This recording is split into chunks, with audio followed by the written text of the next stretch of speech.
Well, I'm freshly back from my July sabbatical, and let me tell you, I really needed the space and time to reset. The last year has been an intense period of content development, and it turns out that using your brain in this way is quite draining. Now, don't get me wrong, I absolutely love what I do. I love coaching, training, and writing, and yet my inner farmland must lay fallow once in a while. I must replenish, I must refill, and I must rest. So here I am. I'm back home and I'm ready to go. We're getting ready for a truly great ride. In September, I have 2 major offerings coming your way, and I can't wait to share more. I'm Jem Fadling, and it's time for I Can Do That.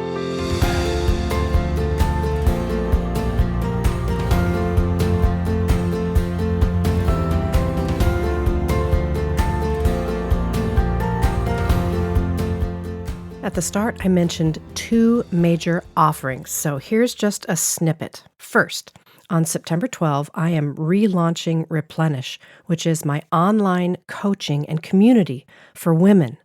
Second, on September 20, my new book, Hold That Thought, releases. And to say I'm excited about this one is an understatement. I cannot wait for you to join us in Replenish, and I really can't wait for you to read Hold That Thought. I'll be sharing content and details about both of these in upcoming episodes, so stay tuned. And today, I want to talk to you about thoughts. And for me, it all began with the classic insight: you are not your thoughts. You have thoughts. And the first time I heard this, I, of course, understood every single word, and yet it seemed like a foreign concept to me. What do you mean I'm not my thoughts? They're in my head. It's my voice. Of course it's me. But another way of saying this is you are more than your thoughts. And again, you have thoughts, but you are not your thoughts. And this is such a freeing insight because it means you have the choice to move toward objectivity when you notice certain thoughts floating through your brain, especially the unhelpful ones. So please tell me I'm not the only one that has unhelpful thoughts, anxiety-producing, control-enacting, fear-inducing, judgment-oriented thoughts. Now, these are not my best move, but isn't it easy to slide into these dynamics? And once I understood that I was not my thoughts, but I have thoughts, I realized I was able to make a choice. But it is harder than it looks. Sure, I could make a choice, but there are many steps between where I am now and a whole new way of behaving. The practice of notice, discern, and respond, or NDR, from episode number 9 is one of the dynamics I unpack at length inside Hold That Thought. It's a very helpful process that guides you as you turn around an unhelpful thought, and I encourage you to return to that episode as you engage your thought work. But for today's conversation, let's continue to circle around this idea of you are not your thoughts, and you are more than your thoughts. You see, when we forget this simple truth, we end up in a cycle of pushing, trying, or angsting. And pushing, trying, and angsting are no way to live your everyday life. I've found myself on the wrong end of this unholy trio more times than I can count. And pushing is what I do when I want to have a sense of control. And trying is what I do when I want to have a sense of value. And angsting is what I do when I want to feel safe. Undiscerned thoughts have a way of leading to these dynamics. But aren't you tired of feeling as though you're being rattled by these thoughts at the wrong end of the chain?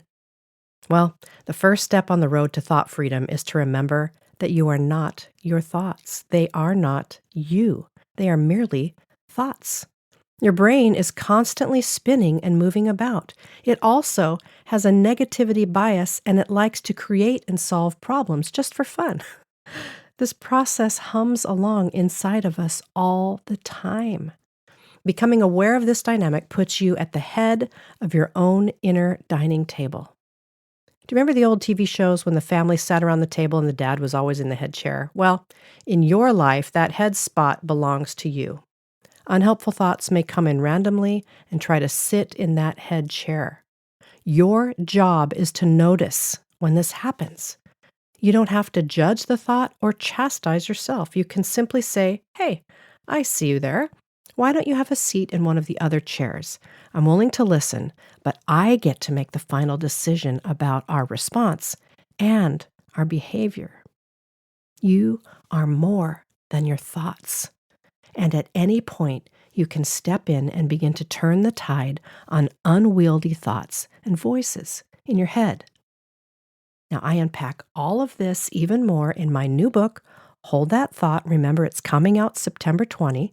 Next week, I'm going to give you details on how you can pre-order and receive some really cool gifts from me. You're not going to want to miss it, so come back next week.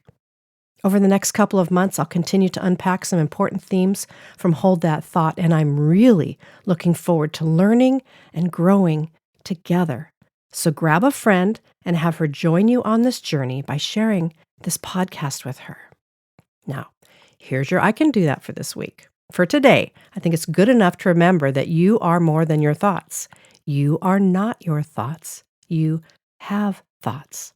And most importantly, you get to decide what to do with them. So pause for just a moment and ask, how does this insight make you feel? What invitations do you sense from within this truth? Remember, you're making your way forward one small, simple, and gracious step at a time. And hey, I've got some more exciting news. As I mentioned at the beginning of the episode, in September, I'm relaunching Replenish, which is online coaching and community for women. So ladies, this is how we're going to connect even more. If you are tired of not making progress because you don't have the support you need, then look no further. You know you need to prioritize soul care and spiritual influence, but you might be feeling stuck, overwhelmed, or distracted. You might not believe that you have the time to devote to spiritual practices or to living an unhurried life. And you experience guilt at the thought of taking time from your to-dos to focus on yourself. Well, in Replenish, you can learn to confidently engage a life of transformation with the ongoing support of mentors like me, coaches, and other like-hearted women. Okay? You'll have access to live monthly connection with me and other mentors, and we'll begin by going through Hold That Thought together. Resources will fill your personal online library every month, including video interviews with experts, spiritual practices offered by skilled contributors, and a private online forum where we can just chat it up. So, very soon, I'll share a lot more, as well as a link so that you can get yourself on the wait list. But for now, go to unhurriedliving.com/replenish for a little preview. I'm looking forward to connecting with you here on this podcast and in Replenish and as my book releases. So thanks for joining me on the ride.